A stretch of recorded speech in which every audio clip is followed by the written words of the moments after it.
welcome Yi Hua Lim, the host today of Niche and Hot Invest Talk Live Series. The 11-part Niche and Hot Invest Talk Live Series gathers market incumbent bank CEO, C-suite executives, tech founders to compare traditional platform with fintech platforms for opportunities in investments. Self-introduction here. I dance with investments in different industries. I was a founding member of Far East Organization Venture Capital Arm, where I do strategic investments with Microsoft and Intel and run an incubation center. I also work for Sembcorp, where I acquired its first environmental project in India. So I work in different countries, including under Escort REIT and private equity fund, where I asset manage accumulated portfolio of estimated 2 billion regionally. Not all at one time, though. I'm also the executive committee member of Singapore Fintech Association, where I'm also one of the judges for Singapore Fintech Award 2019. I was recently featured as Woman in Fintech from Singapore by global multimedia news outlet, the Fintech Times, as leading female women leaders in Asia. Today, based in Singapore, I advise on expansion strategy for technology and alternative investments as intermediary under NH Expansion and founded this 11-part Invest Talk series. So audience, in today's series 2, we examine trade finance in mainstream banking versus fintech platform, and consider trade finance opportunities for investors and also target clients and users of trade finance, which are SMEs and corporates. We are also bringing you a one-to-one conversation with a banking COO who is truly committed to creating operational excellence in the area of trade finance, the COO of ANZ Bank. We are going to get to that conversation with him after the presentations by our two fintech companies.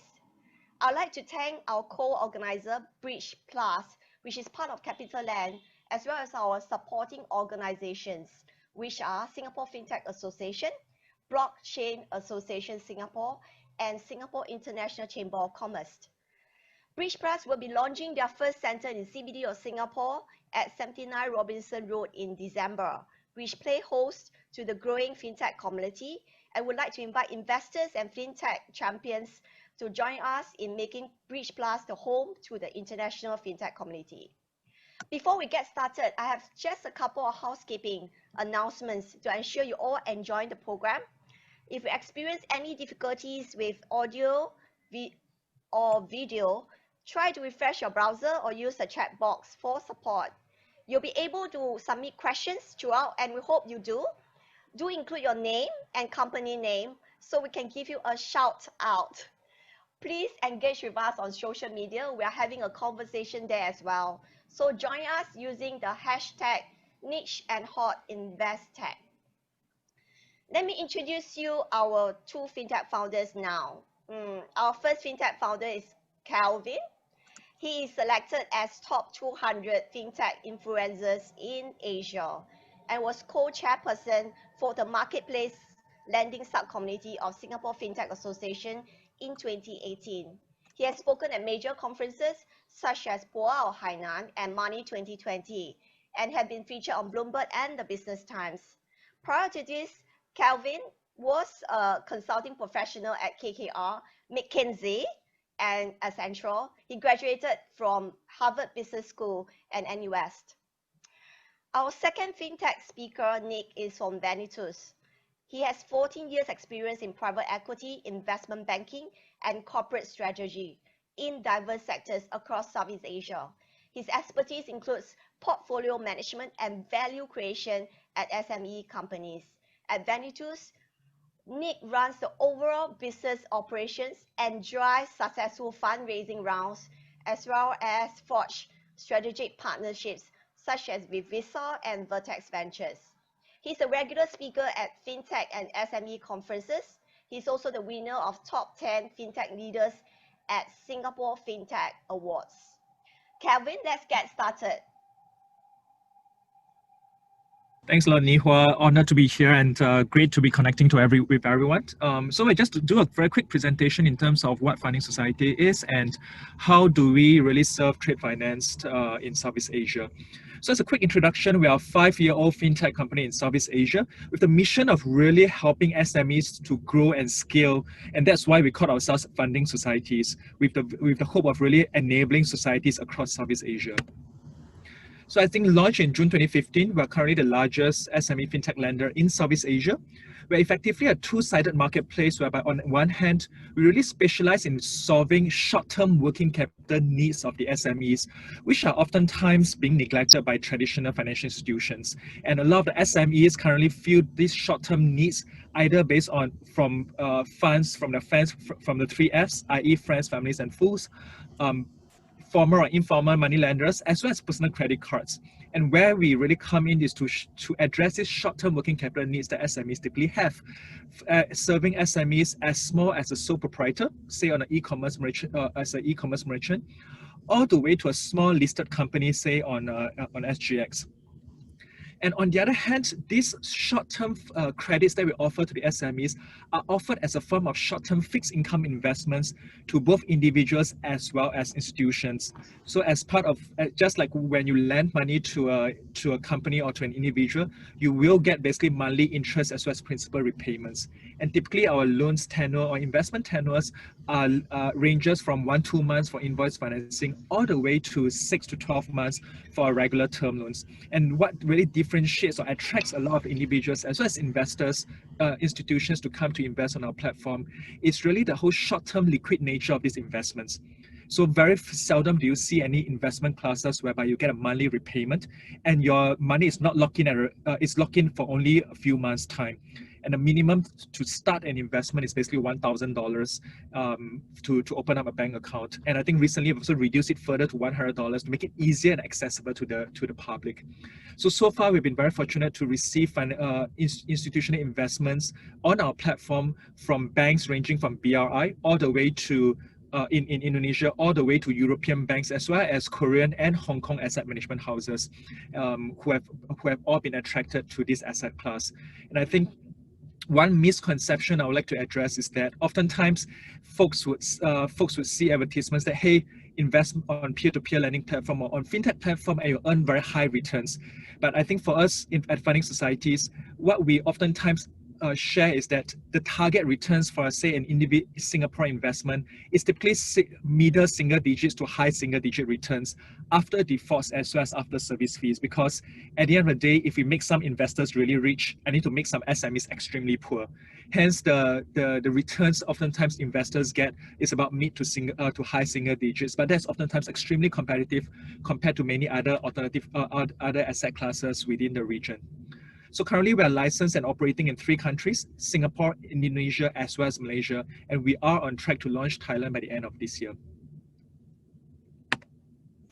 So how do we work? I think oftentimes people would say that, hey, fintech, we are trying to democratize financial inclusions and whatnot, but frankly, we see us as a complement towards traditional banks, whereby because of the structural constraints that traditional financial institutions may face, they really are better in big, long secured loans. Big, long secured loans. Whereas for us, by using data and because our funding sources is through the crowd as well as balance sheet lending, oftentimes we specialize in small, short, unsecured financing. Small, short, unsecured financing, and really manage the credit risk using data along the way. And the short-term nature of our loans has also enabled us to navigate COVID-19 a lot better, because by the time we see COVID happening in February in Singapore, we have started adjusting our credit exposure, and that has helped us to manage the outstanding loans in a much more efficient way. But within the short-term credit space, we really deep dive into each vertical, so ranging from term loan, trade finance, as well as microloans, to serve SMEs that are still offline, as well as SMEs that are online, that may not have a physical presence. So that has helped us to actually attract and serve a wide range of SMEs across Southeast Asia. Since our launch in June 2015, we have steadily scaled up our business operations. So I think right before COVID, we were giving out approximately 220 million Singapore dollars of loans every quarter, or approximately $70 million of loans every single month. But one thing that you'll probably notice is that since Q1 and Q2 of 2020, we have preemptively tightened our credit underwriting, and that has caused a fall in terms of loan origination. And that to us is very important because while we really are here to help SMEs to grow, we need to balance the needs of the debt investors like yourself as well. And that's why we have preemptively tightened credit underwriting even before COVID may have struck the region at its full blown. So since our launch in the last 5 years, we have given out about 1.6 billion Singapore dollars of loans to more than 51,000 SMEs, of which about 20% of them have female owners. And collectively, we have lost about $25 million of loans cumulatively in the last 5 years, which are total amount to approximately 1.6% of defaults. And that, I think, thanks to the strong track record across the region, we've been able to raise the largest equity amount for any fintech lenders in Southeast Asia. We do hope to continue this path and evolve into a digital bank with the upcoming digital bank license, which MAS has announced early this year, whereby they are planning to give out approximately 5 licenses in Singapore.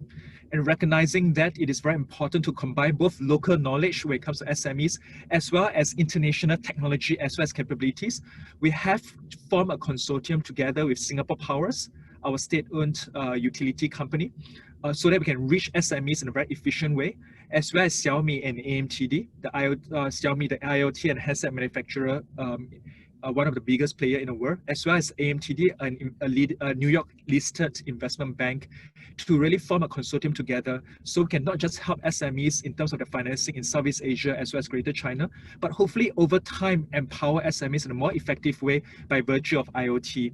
And that we believe will help to further support and fill the gap for trade finance in Southeast Asia. So happy to take more questions after this, and that's all from my side. Thanks a lot.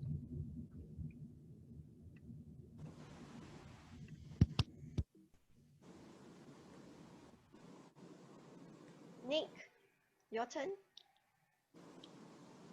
Hey, thanks, Nihua, and thanks, Kelvin, for a great introduction to marketplace lending for SMEs. I'm here to introduce Validus. Validus is one of the leading SME financing marketplaces in ASEAN.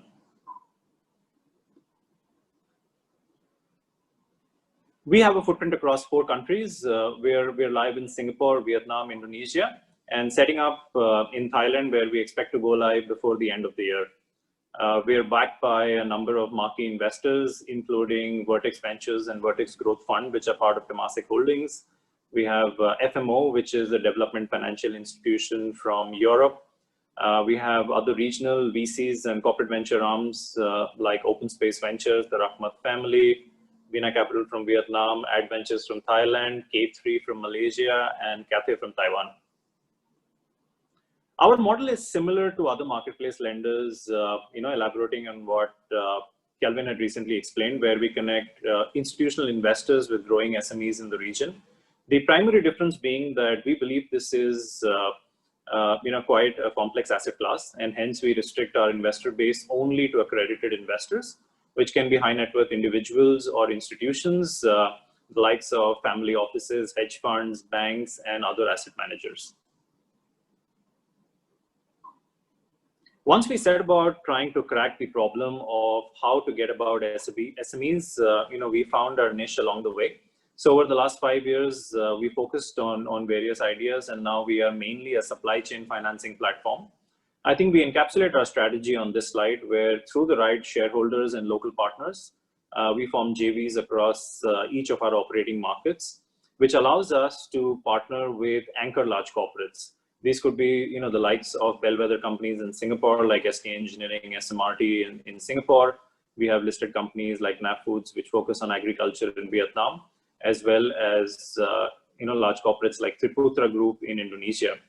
Through them, we access large pools of data and SMEs and go about doing supply chain financing.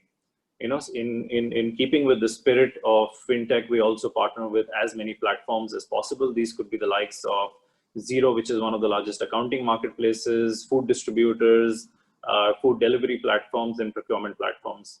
We are also partners with other local banks as well as international banks to see how we can co-create products, and also partners with Visa, which is one of the largest card networks.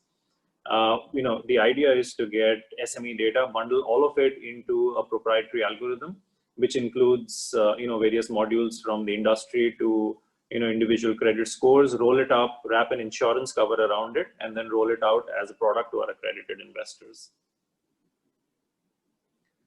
I think the proof of the pudding lies in the execution, and for us, the way we differentiate from traditional lenders is to rely a lot more on data than traditional forms of underwriting, which could just be financial statement driven. Over the years, we've honed a proprietary risk algorithm where we look at non-traditional forms of data. We have focused a lot on fraud checks. I think our experience from studying other markets taught us that fraud losses are bigger than credit losses. We've built our own fraud algorithms, which sit as a layer on top of our credit checks. To that, we add sentiment analysis, natural language processing, cluster analysis to try and figure out early warning indicators and therefore trigger early collections. I think what we stand for are is to be a true blue digital lender, which can rely on AI and machine learning driven fraud and credit assessment. And I think in terms of volumes, we're the largest in Singapore, having done close to $550 million of total lending till date. I think where we start to differentiate from traditional financial lenders is the ticket size, the product, as well as speed. We try and turn things around in 2 days. We've done over 16,000 loans, doing an average of about $20 to $25 million a month, with an average loan size of about 50,000. And I think the number on the right is something that we're really proud of, which is 90% of our borrowers are repeat borrowers, which means at the end of the day, we are offering a product, a service to our customers that they like, that becomes a part of their livelihood, and we help economies and SMEs grow as we go about doing what we do. Thank you. That's from my side. Thanks, Nick and Calvin, for your presentations. Our next speaker is our final speaker, and it's also our VIP speaker representing market incumbent. He is Shriram from ANZ Bank. Shriram is the global COO for ANZ's corporate and institutional business. With more than 25 years of experience, Shriram has held leadership roles that drive long-term change and adoption of new technologies to boost returns and increase productivity. Prior to ANZ, Shriram was the CEO for Stanchart shared service centers in India, even in China and Malaysia. He's passionate about the digital transformation in financial services and leading teams through the digital future of work. Shriram is a recognized keynote speaker representing at global conferences. He's a tech speaker, by the way, and his personal time is invested in reading about history, spirituality, and religion. Shriram, it's so nice to have you here with us. I'm gonna ask you your experience from a tech digital transformation journey, from a buyer's perspective as a market incumbent, of engagement in complex corporate banking capability. What are your reflections on the digital capabilities available in the market today? What do fintechs offer, and how they offer these capabilities that supports a bank's digitization efforts? Okay, firstly, thank you very much for inviting me. Don't believe everything of what you read out in that. It sounds very profound, but it's not all that great. But I'm very pleased to be here, and I'm feeling very old-fashioned when I listen to both Nick and Kelvin in the way they've built their companies. Just to set the tone, I represent, in this conversation at least, ANZ Bank's corporate business, which actually is a 180-year-old institution. So we are at the other end of the spectrum when it comes to longevity versus fintechs, which are so powerful in the last few years that have come up in Singapore particularly. So it's very impressive. So to your question specifically, it's about 3 years ago that I personally wanted to lead in our division our automation and digitization agenda using capabilities like machine learning and AI within the trade finance business. And I remember being at the Singapore Fintech Festival, playing some role there. And it was very hard to find a single adequately justifiable fintech company which could have a proper conversation with a banker in the context of corporate banking, and within that, in the context of trade finance. It was actually close to zero. And, and I did spend a lot of my personal time scanning the world around who has some capability so that we could partner and we could do something. And that was really hard. And I'll talk about the difficulty a little bit later, perhaps. But that was the scenario. But now, if I fast forward to 2020-ish, I'm so impressed that there are now so many fintechs. To your question, there are so many fintechs who can offer very smart digital capabilities within trade finance, whether it is using AI or ML, etc. And our ambition at that point in time, me personally, was to attack a very paper-intensive, laborious, painful, difficult product called trade finance, which is the case, by the way, with all banks around the world. And whether you talk of AML or sanctions or letters of credit or guarantees, or, there's just so many products, export LCs, collections, I can go on. None of them were touched in a meaningful way up until now, although banks have existed for so long, capability.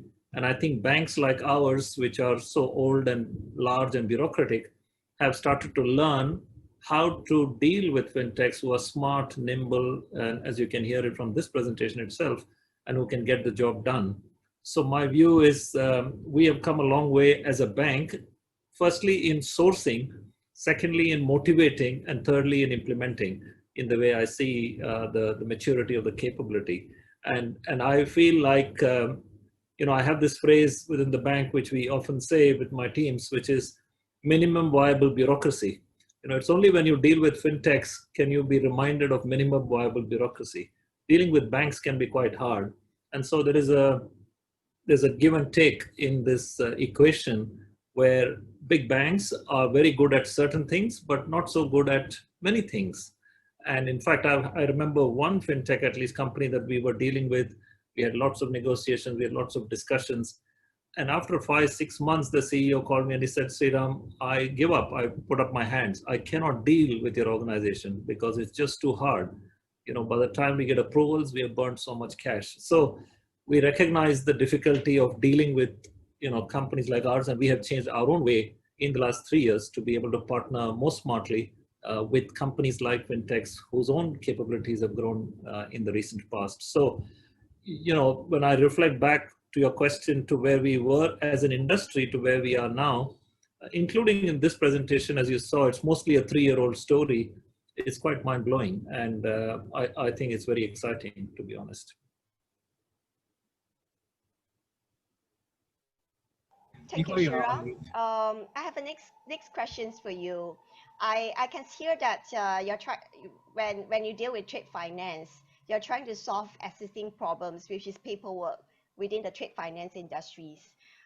From the bank's perspective, I'm sure the fintech founders are solving it already at their end. But my next question to you: how about the future? Like the bank's future, the promise of the future from the bank's view when dealing with fintechs. We have Aviva and the Singlife announcements just a week ago, and I was thinking, how would it translate from the bank's view when dealing with fintech to better customer experience, boost returns, and ensure cost savings for organizations as well as for your customers? Yeah, that's a broad question, Neha. I think in short, the future is very, very bright, and partly because of what I said, in the sense of the maturity of the capability, both at the fintech technology end and also at the buyer end when it comes to institutions like ours. The other thing that I'd like to call out as to why the future is bright is, in somewhat of a crooked way, what COVID has done to all of us. And in my so many years of banking and dealing with technology around the world, I've never seen as much motivation amongst our customers and amongst our large corporates how to change their behaviors to be able to deal with the bank. right? Banks invest hundreds of millions of dollars. By the way, a report recently said that just in 2019, globally, banks invested $1.2 trillion in 2019, $1.2 trillion on digital capabilities. So banks invest a lot of money, but often the challenge is actually adoption and changing behaviors of the user community. And what COVID has done is to force change of behaviors among the buyers. And when it comes to bank, it is about dealing with large corporates. So that is a very bright future. The other positive thing that's happened is from a staff point of view. I think the realization that you cannot be left behind, you cannot choose to be left behind in this digital pathway has become clearer and clearer to our staff members. And I don't mean just our staff members, but in general, because employees now are on the bandwagon. They want to learn, they want to stay abreast, regardless of the tenure in the company. And that digital literacy is enabling adoption within the company. So when you combine this, I think the future is very positive from a buyer point of view, from a bank point of view. When you want to buy capabilities from smart young companies, I think there's a greater realization of the partnership possibility. There's better outcomes from an employee experience, and eventually everything is for the customer. So needless to say, it's all about the customer. The one thing that has actually gone potentially the other way is the risk of all of this story, right? When you invest so much money and when you try to deploy new capabilities, at some stage you're inviting more risk. And this I'm speaking from the bank's point of view. So if you build a new expressway, and if all vehicles are going through that pathway, you just need one car to stop and soon there'll be a pileup. So, you just have to be more careful about the inherent risks relating to digitization, despite the very bright promise to your question, Neha. Okay, well, good to hear. And also good to hear that COVID also brought silver lining to digitization, and getting employees of banks on board is also easier because of personal fear of being left behind the bank wagon. So it's good. It's promising from a Singapore Fintech Association perspective that our initiatives are going forward together with market incumbents, as well as fintech founders and their companies, and the whole community. Yeah, thanks Shiram. Thanks Shiram for your insights. The coming up segment is the Q&A sessions. We'd like to invite audience to ask questions. But before that, we have two poll questions for you, for the audience to cast. Can I have the two poll questions sent? How are you involved in trade finance now? We understand that there are different audience coming here for this session that's related to trade finance, but it's good to know your involvement. That's question number one. And question number two is to know which one do you possess the most knowledge in terms of investment products and categories. We all heard about REITs in the previous series. We talk about listed property shares, which are real estate, direct real estate. And now we have trade finance and also commodities at large. So it's good to have a background of what the audience and where are they from in terms of background. So while we're waiting for the poll results, which my co-organizer Bridge Plus will flash anytime, I would like to hear and answer some questions. We like the fintech founders and in market incumbents to answer some questions from the audience. Okay, we have Henry Tan. He didn't declare his name, but I know where is it from. It's from our treasurer from Singapore Fintech Association. He's also the CEO of Nexus. Yeah. How are the borrowing costs compared to traditional banks? That's actually posed to, I think we should have Kelvin to answer these questions, followed by Nick. I remember asking you this before as well.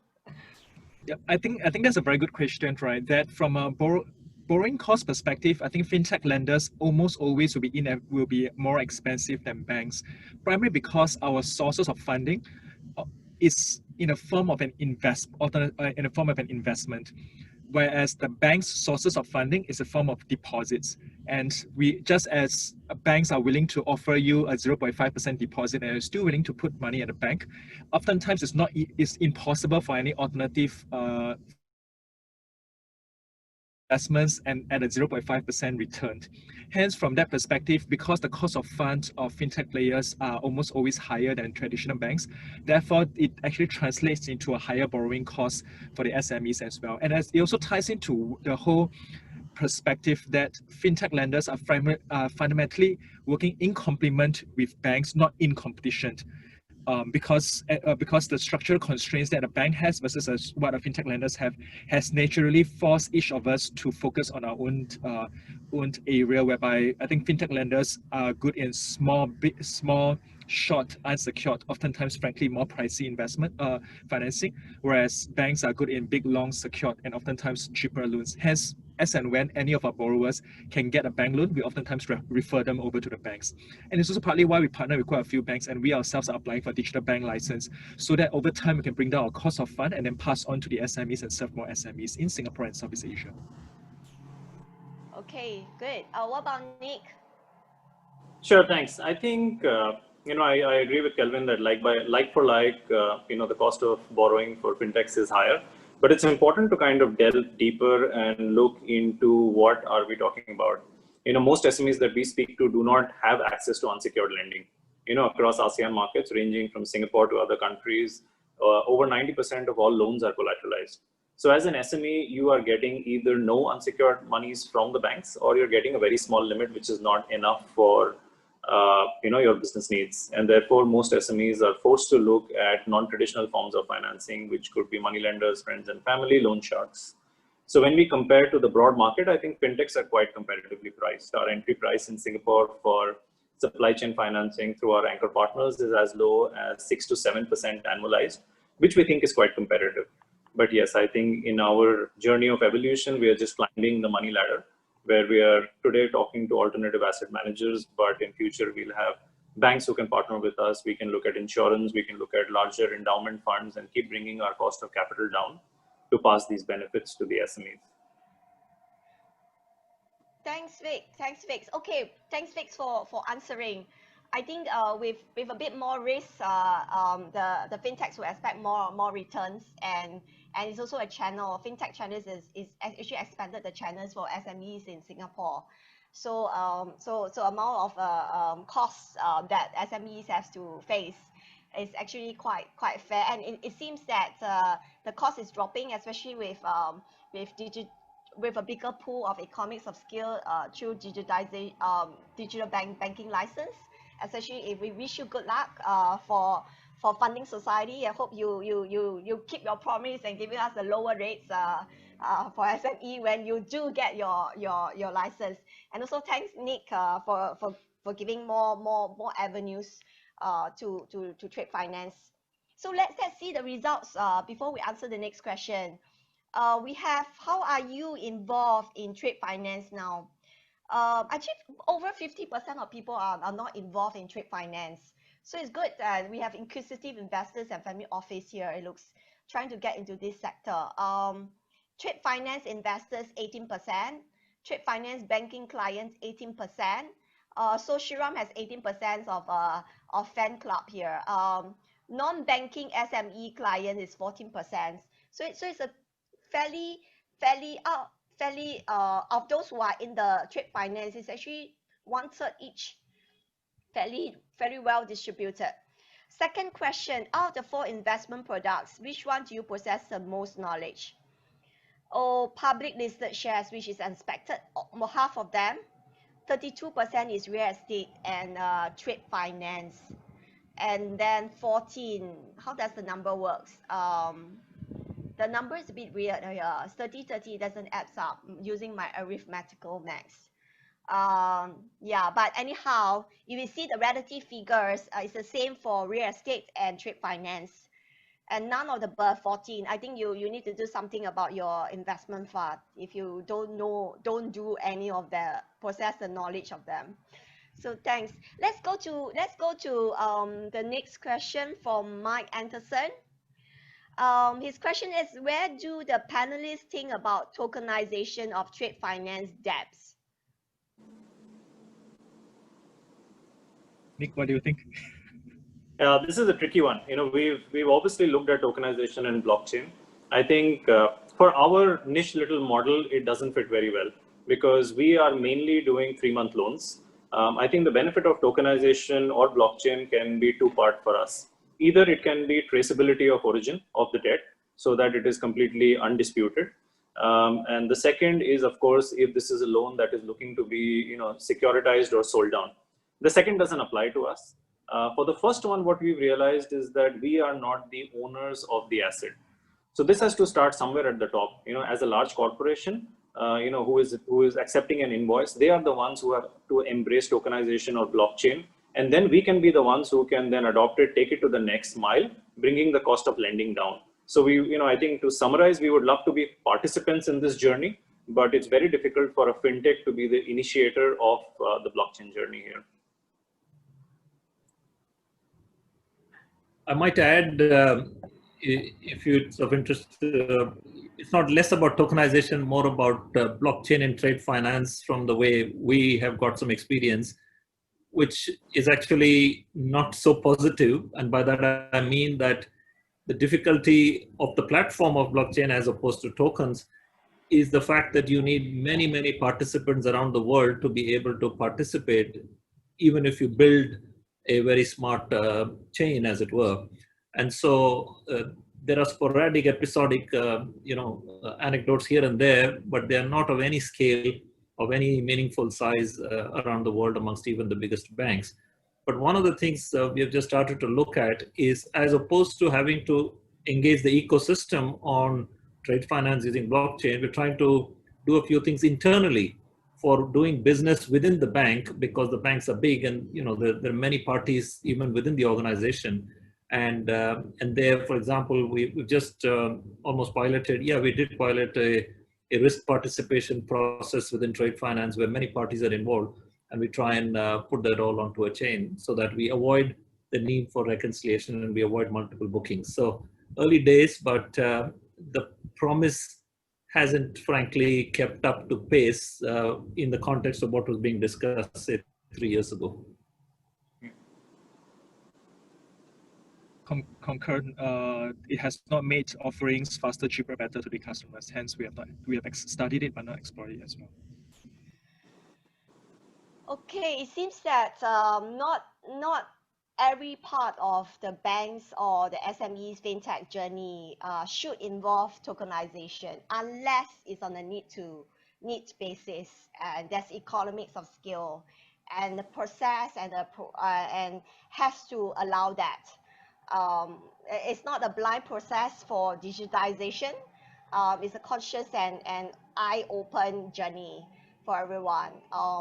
So okay, I think we have the last few questions that we can answer given the time constraints. Is that intended to be short and sweet and not to bore you down? It's actually a question for ANZ. Does ANZ invest in fintech SMEs? What are the risk strategy main points of risk strategies? Sriram, can I have your insights? Yeah, I mean, there are many perspectives to that question. It's not a black and white answer. Now, investing in other SME startups is not part of our strategy. That's not the way we want to do banking per se. But our interest is to partner to be able to get returns in the sense of capability, as opposed to investing for the sake of valuation and things like that. In general terms. So our priority is to invest our money, which is very precious capital, by choosing where to put our monies, and that is to build capabilities either within ourselves or to buy capabilities from fintechs who can do things far better than what we can do ourselves, given the size of the company. So, and in doing that, we assess startups, fintechs in amongst many parameters.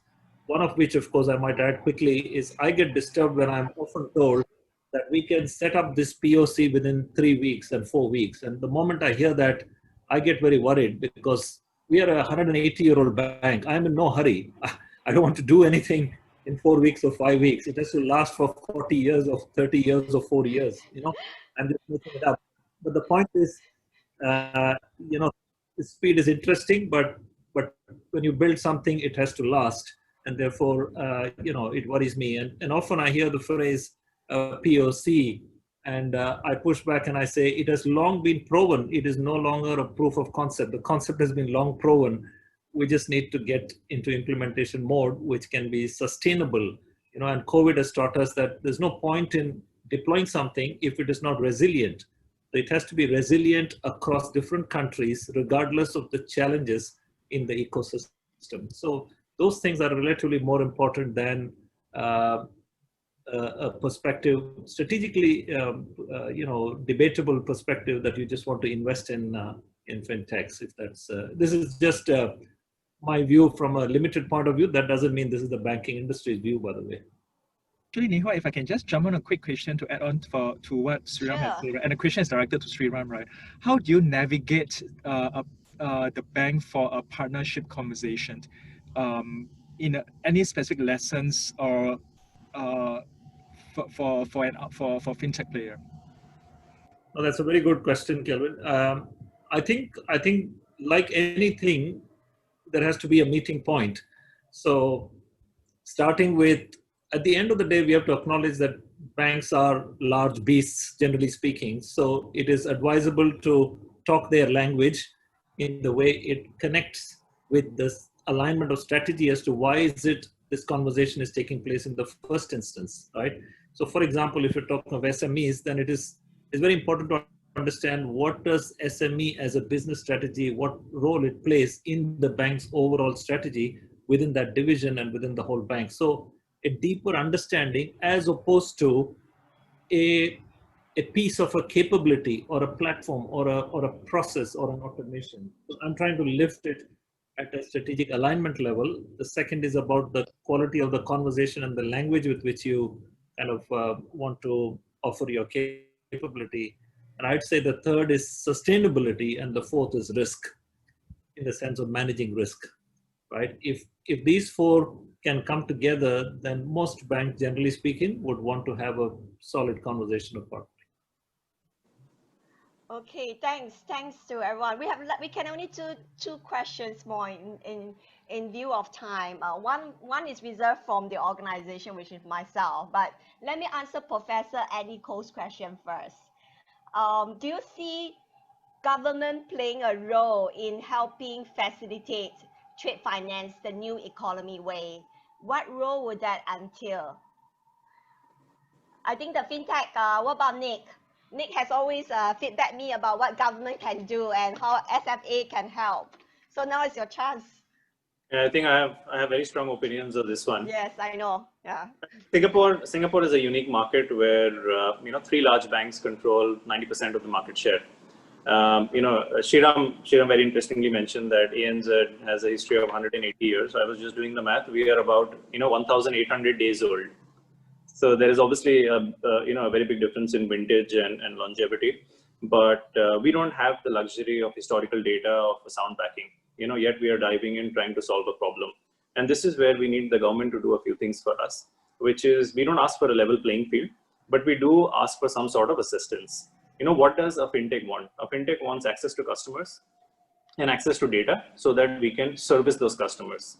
So the government can do a few things for us. I think the first is taking a leaf out of United Kingdom, where the regulator stepped in and asked every bank who was rejecting an applicant to push that application to a panel of a few approved fintechs. This way the fintechs see a lot more deals and see a lot more borrowers that we otherwise can't because of our limited marketing budget. The second is maybe create awareness for fintechs within the large community. We do not have the budgets to put up hoardings, do TV ads. So, maybe educate the larger masses about what we are doing here. I know it's a double-edged sword because you cannot actively canvas for fintechs. Some of us might not be there tomorrow, but it still needs to be done. And the third is somehow extract data from the incumbents without, of course, hurting them in any way, and then putting it up in a central repository which can be accessed by fintechs, thereby allowing us to build more innovative products and service the larger community. I think these three things would be really my wish list to governments and regulators to kind of assist us to in this journey that we are on. Thanks, Nick. Kelvin?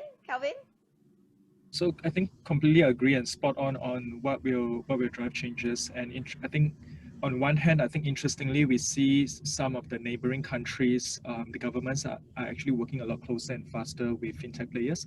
Example, in the case of Malaysia, for every $2 that we as a fintech player lend out, the government co-lends $1 with me.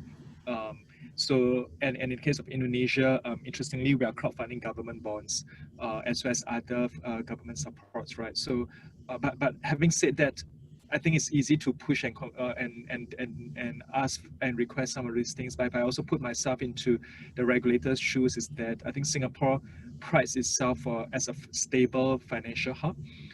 And that fintech by nature does cause certain level of disruptions. So I think balancing innovation and disruption with stability, which has brought Singapore to where it is currently, is a pretty difficult balancing act. So while I completely agree, and I've been trying to work towards achieving the three things that Nick has mentioned in the last 4 or 5 years. We recognize that this is going to be a steady process, and we do hope that with COVID-19, it will accelerate some of these conversations, as we have seen in Europe and US. Okay, one last question for today before we end off is what I have been waiting for, and it reconciles with the theme of today's Niche and Hot Invest Talk series. What are the digital standards or make it easy to bundle trade finance loans into securities that can be sold on to institutional investors, providing more oxygen to commerce? What new hot trends do you foresee from today?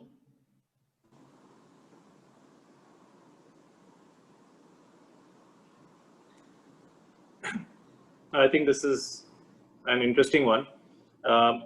I mean, if I were to just look at the question and think about it, I think trade finance has always been the domain of banks and finance companies which are bank-like. Over the last few years, fintechs have kind of thrown our hat into the ring. But a very interesting trend that I see with some of the innovative companies like Greensill is the advent of capital markets into trade finance. I would love to see a day where we reach certain volume, where we can package our products, which are today debentures or securities, and put an ISIN around it and put it out in the capital markets. That really opens up the door to retail investors, institutional investors to participate in a big way, and can hopefully bring the cost of capital down drastically for players like us. I think the West has seen it, but Southeast Asia is quite far away from it, maybe because of scale, maybe because of regulations around it, but that could be something to watch out for.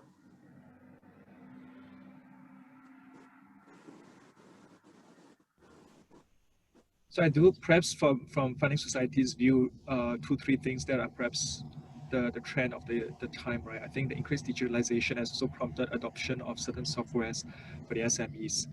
And interestingly, I think in Southeast Asia, some of you would have noticed software companies don't do that well in Southeast Asia. And my hypothesis is that folks in Southeast Asia don't like to pay for softwares. Hence, you see a lot of software companies start in Singapore, but may actually expand to US and Australia and whatnot. But I think with COVID, that as well as the drive towards digitalization, that trend may actually change to the benefit of fintech players and also frankly financial inclusion. That's number one.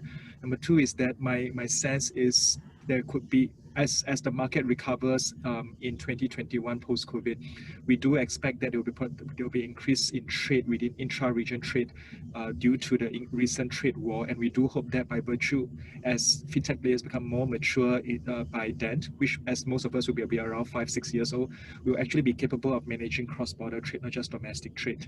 And I think that could help SMEs to really scale, especially for Singapore SMEs, given that they face a naturally small domestic market. So we do hope that with the help of the upcoming digital bank license, we will be able to support these two trends in a much more effective way.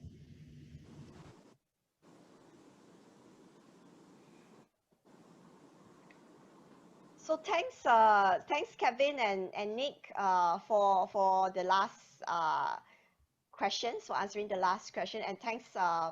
This is towards concluding the end of the webinar for today. Let me see whether, sorry, yes.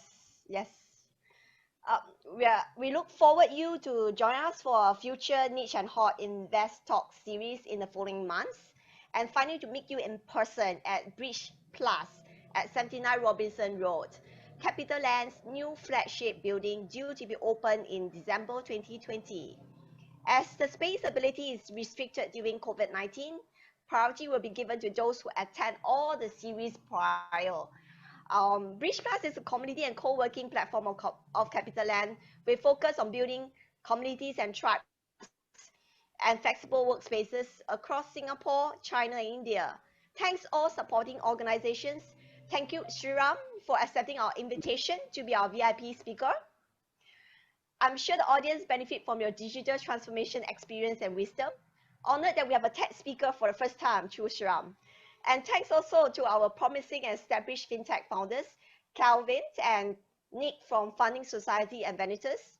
Most of all, thank you to you for being such an engaged audience and your questions. We hope you continue to join us, and we look forward to having you join us on the upcoming monthly sessions. Our next session focuses on sustainable energy investing. That's at the same time, 4:30 p.m. Thursday, October 8th.